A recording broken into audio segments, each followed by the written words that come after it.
Pernahkah kamu membayangkan bahwa sebuah kabupaten yang hari ini dikenal dengan wartegnya, pesisirnya, dan keramahan warganya, ternyata lahir dari perjalanan panjang para ksatria, laskar pelaut, dan perjanjian politik rahasia?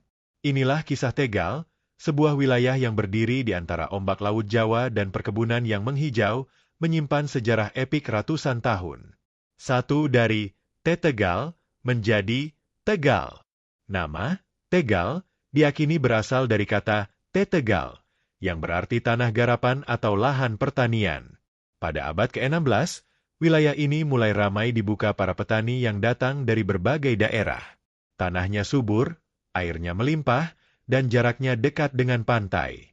Karena itu, banyak pendatang menetap, mulai menanam padi, sayur-sayuran, hingga tanaman perdagangan.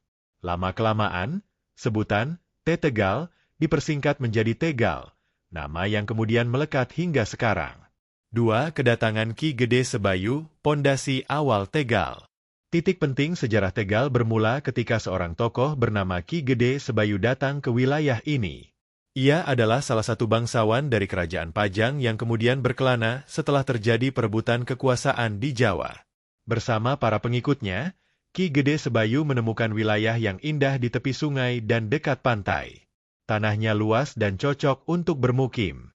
Di sanalah ia dan rombongannya mulai membuka pemukiman baru. Ki Gede Sebayu kemudian mengatur tata wilayah, memimpin masyarakat, dan memperkuat hubungan dengan kerajaan Mataram. Perannya sangat besar hingga ia dikenal sebagai pendiri Tegal. 3. Perjalanan diplomasi ke Mataram. Setelah perkampungan berkembang pesat, Ki Gede Sebayu melakukan perjalanan ke Mataram untuk menjalin hubungan politik. Ia membawa hasil bumi dan menunjukkan bahwa Tegal memiliki potensi besar, baik secara ekonomi maupun militer, karena dekat dengan jalur laut. Mataram melihat wilayah ini sebagai benteng penting di pesisir utara. Karena itulah, Ki Gede Sebayu diangkat sebagai juru demang, pemimpin lokal yang sah di bawah naungan kerajaan Mataram. Sejak saat itulah Tegal mulai tumbuh menjadi wilayah yang strategis. 4. Tegal sebagai pangkalan laut dan perdagangan. Letak geografis Tegal menjadikannya pusat aktivitas nelayan, pelayar, dan pedagang. Kapal-kapal dari daerah lain sering singgah untuk membeli hasil bumi, padi, gula, sayur, dan garam. Pelabuhan Tegal bahkan pernah menjadi tempat berkumpulnya para laskar pelaut dan prajurit dari Mataram yang hendak melakukan ekspedisi ke daerah pantai lain. Karena ramai, perekonomian meningkat pesat dan nama Tegal semakin dikenal. 5. Masuknya VOC, masa perubahan besar. Pada awal abad ke-17, VOC Belanda mulai masuk ke wilayah pesisir Jawa, termasuk Tegal. Mereka melihat Tegal sebagai pusat strategis untuk perdagangan dan pengumpulan komoditas penting seperti gula dan beras. VOC membangun pos perdagangan, memanfaatkan pelabuhan Tegal sebagai tempat kapal-kapal mereka berlabuh. Namun kehadiran VOC membuat suasana berubah. Pajak meningkat, aturan makin ketat, dan masyarakat lokal menghadapi tekanan dari kolonial. Meskipun begitu, perkembangan infrastruktur pada masa itu tetap memberi pengaruh besar bagi pertumbuhan Tegal sebagai pusat administrasi dan ekonomi.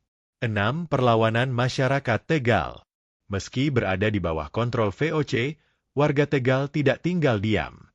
Mereka beberapa kali melakukan perlawanan kecil, terutama di daerah pedalaman dan pesisir. Salah satu yang terkenal adalah Perang Geger Pacinan yang mengguncang Jawa pada abad ke-18.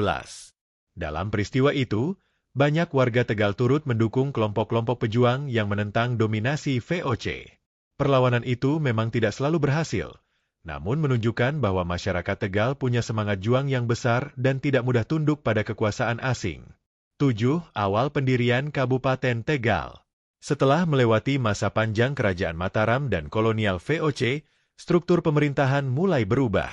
VOC membutuhkan wilayah administratif yang lebih tertata untuk mengatur pajak dan perdagangan.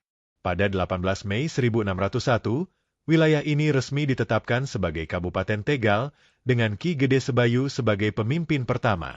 Inilah titik resmi berdirinya Kabupaten Tegal seperti yang kita kenal sekarang. 8. Perkembangan era kolonial Hindia Belanda. Pada masa Hindia Belanda, Tegal semakin berkembang. Beberapa perubahan penting terjadi. Dibukanya jalur kereta api yang menghubungkan Tegal dengan kota-kota besar. Berkembangnya industri gula di daerah pesisir selatan Tegal. Pembangunan fasilitas publik, seperti kantor pemerintahan dan pasar. Karena lokasinya strategis, Tegal menjadi pusat transit antara wilayah Jawa Tengah dan Jawa Barat. 9. Tegal di masa kemerdekaan. Setelah Indonesia merdeka, Tegal kembali menjadi bagian penting dalam struktur pemerintahan Indonesia. Masyarakat terus mengembangkan sektor pertanian, perdagangan, perikanan, hingga pendidikan. Kabupaten Tegal kemudian dipisahkan dari Kota Tegal, dan masing-masing berdiri sebagai daerah mandiri. 10. Tegal hari ini 1 menit. Kini, Kabupaten Tegal dikenal sebagai daerah yang kaya budaya dan sejarah. Pantai alam indah, Guci, Slawi, dan berbagai daerah lainnya menjadi tujuan wisata.